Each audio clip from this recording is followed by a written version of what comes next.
All right, let's talk about remainders and what they mean in a story problem. Today we'll answer the questions: what information within word problems is important? How can using different representations help me solve a problem? And what could a remainder tell me? But let's look at a problem. There are 18 children on a baseball team. The parents want to carpool to an away game. If each parent has 3 seat belts besides his own in his or her car, how many cars are going to be needed? Okay, well, let's see. What are we trying to solve? And that's the first bit of important information. What I'm trying to solve is, how many cars do I need? Okay, so the purpose is to find the number of cars. What do I already know? Well, there's a couple things in life I already know. Starting with, you have to have a seat belt for each person riding in the car. The law requires it, and, going without one's a good way to get killed. So we know that if each parent has 3 seat belts besides his own, that's pretty important. That tells me that I can put 4 people in a car, or I can only put 3 kids in a car. So I already know that everyone has to have a seatbelt. I already know that I can put 3 kids in a car. The other information I'm given is there are 18 kids. And again, I can put 3 kids in a car because there are only 3 kids' seatbelts. So that's the information given. I need to find the number of cars. I already know that each person has to have a seatbelt. There are 18 kids and 3 kid belts. So now I'm ready to solve the problem. I know I have 18 kids, and I need to divide them into groups of 3 because that's how many kids can go in a car.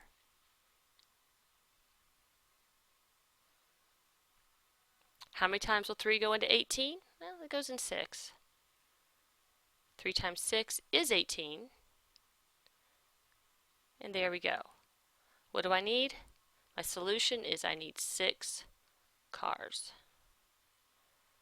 How can I prove that? Well, I'm saying that if I'm grouping kids by 3, I need 6 cars. So 6 cars times 3 kids per car means I have a total of 18 kids.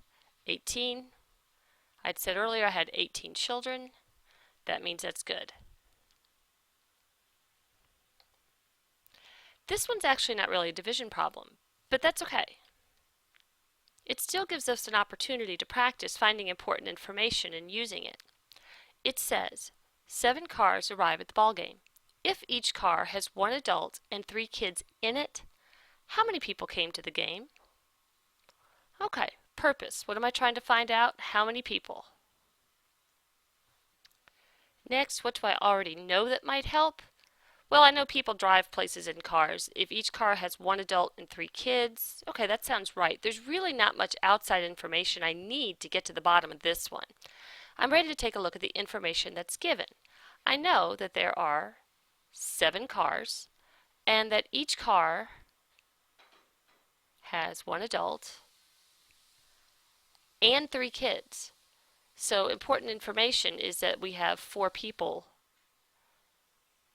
per car. The other important information within the problem is that there are 7 cars. So what it wants me to do is to say, okay, 4 people in 1 car, 4 people in a second car, 4 people in a third car.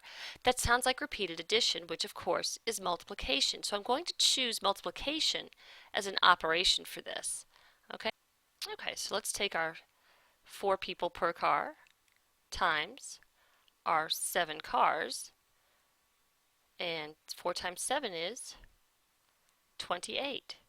So my solution is 28 people came. So how might I go about proving my solution of 28 people? Well, one way to do that would be to choose a different representation. So if I were to say there were cars with 3 adults and 1 child, okay, let's represent that. Let's put in 3 kids and an adult in 1 car. All right.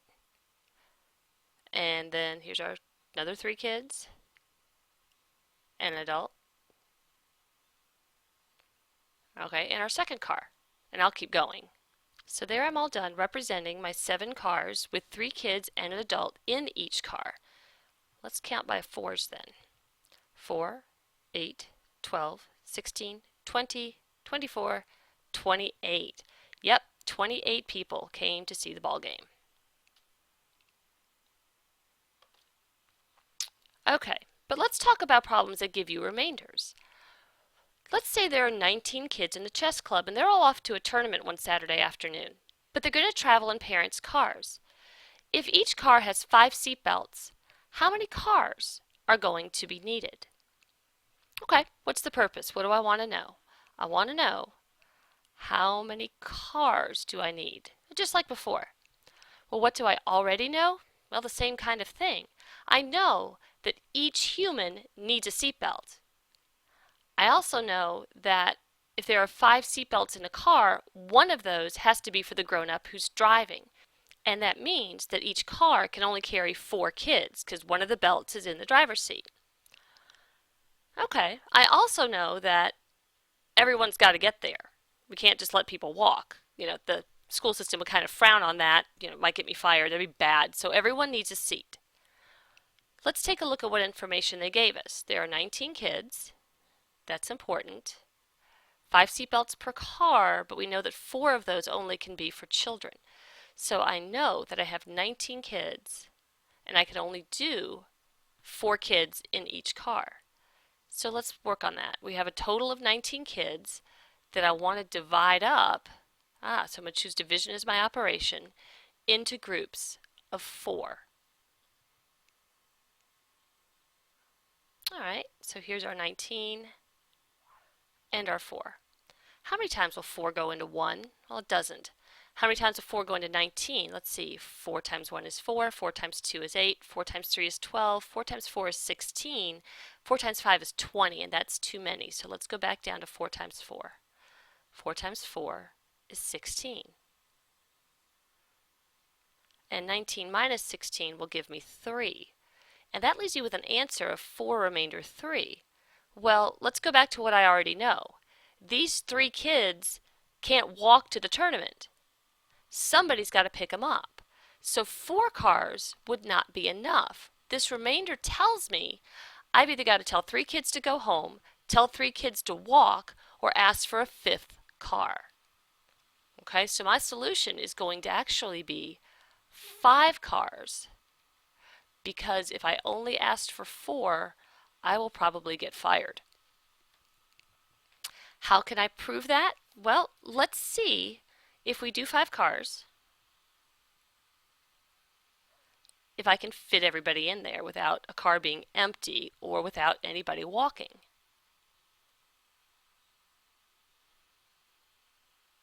One, two, three, four.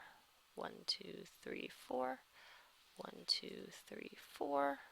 1, 2, 3, 4 gives me 16, and then 17, 18, 19. So this tells me I need 5 cars. 1, 2, 3, 4, 5. This one only has 3, but that's okay. And there you go. That solution is in fact correct. So what have we accomplished today? Well, we've noticed what information within word problems is important. Both the information that's in the problem given and the information that I have about life and how things work. How can using different representations help me solve a problem? Well, I've shown you how I can use a different representation to prove that my solution is correct. And then what can a remainder tell me? Well, sometimes it tells me I need another thing or one thing fewer. If you have questions about the questions, go ahead and jot those into your notebook and we'll get cracking with problems like this tomorrow.